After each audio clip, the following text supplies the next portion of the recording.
Kombat!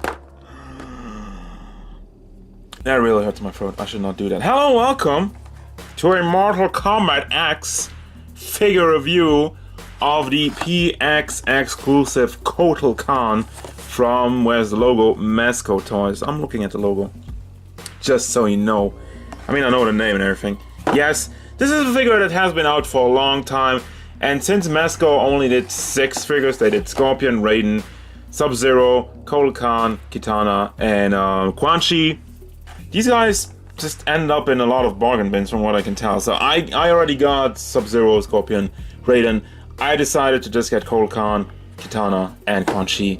Wow, names. I can list them. I know things. Yay! But basically, I got them. So this is the box. This is very standard, old school. Just blister on a cart with a figure in it. So let's get them out and have a look at the figure.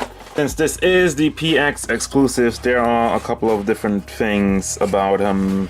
I'm just gonna have the back of the box because that would be the regular release, and this one is the exclusive. And the thing about that, first of all, it is a recolor at some points. You have the red over here, and he has some blood on his face splattered all across it. But also the accessories are different, but we'll get to the accessories. First of all, I want to have a look at the figure itself. Starting off with the size, he stands at a lot more than I expected actually. 16.5 centimeters really to the top of his head, if you want to call the hair. It's 16.8, something like that. But that basically means he's about a little over 6.5 inches tall. I mean, he was a tall bastard in the game. Overall look of the figure, and that was the thing with these Mezco figures. The detail, the paint job, the molding, everything is top notch if you ask me. Just look at his face.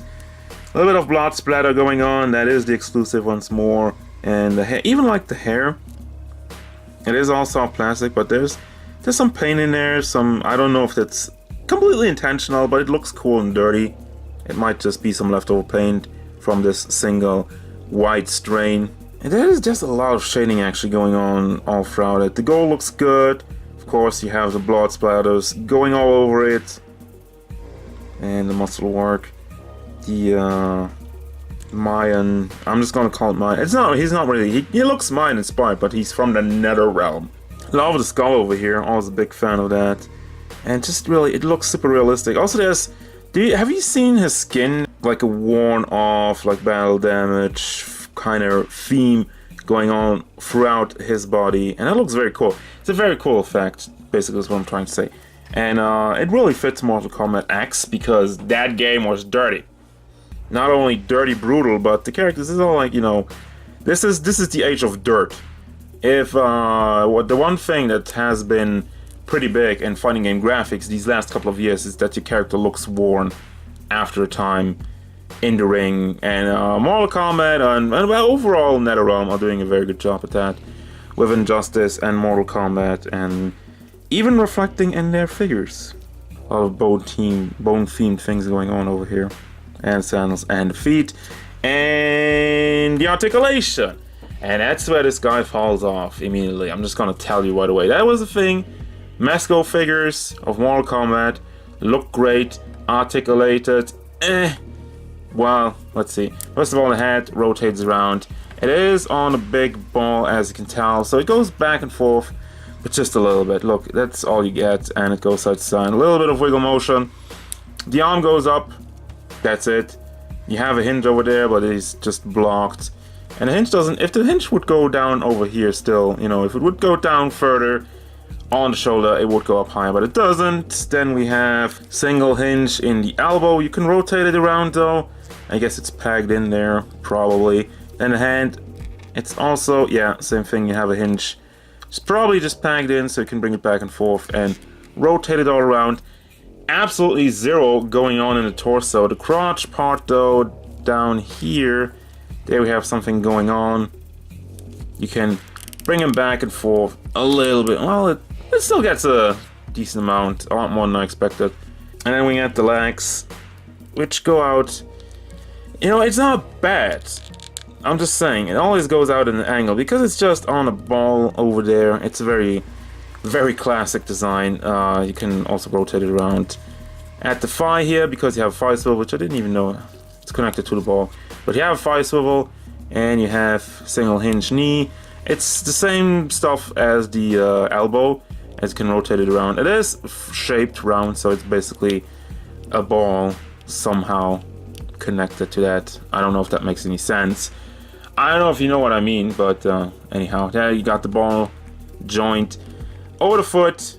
Still same thing. It's basically always like molded like a ball joint, so you can rotate it around, bring it back and forth. It's not the worst thing in the world, let me say that. It's just kinda meh. Moving on to the accessories. First things first, you have 2 more hands, which are just holding hands. You don't get any posing hands as well. Just these 2 hands to hold the accessories. Those are very nicely done actually. And of course you have the no, he doesn't even have fist hands. How do you want to fight?